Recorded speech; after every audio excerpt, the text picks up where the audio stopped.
السلام علیکم ورحمۃ اللہ وبرکاتہ۔ بسم اللہ الرحمن الرحیم۔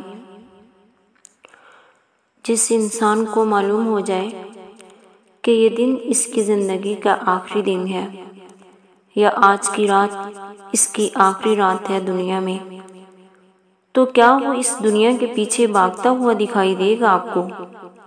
کیا وہ بینک دولت، بنگلے، گاڑیاں اور ڈگریاں جمع کرے گا، یا جو چند گھڑیاں زندگی کی باقی ہیں ان میں اللہ کو منانے اور زیادہ سے زیادہ نیکیاں کمانے کی توعدو کرے گا؟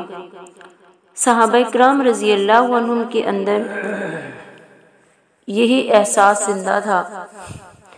انہیں اس بات پر کامل بھروسہ تھا کہ موت کسی بھی لمحے کسی بھی جگہ آ سکتی ہے۔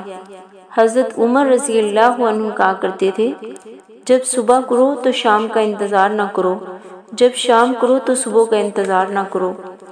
اپنی صحت کو بیماری سے پہلے اور زندگی کو موت سے پہلے غنیمت جان لو، یعنی جتنی گھڑیاں میسر ہیں زیادہ سے زیادہ نیکیاں جمع کر لو، اس سے پہلے کہ موت اچک لے جائے اور ہاتھ ملتے رہ جاؤ۔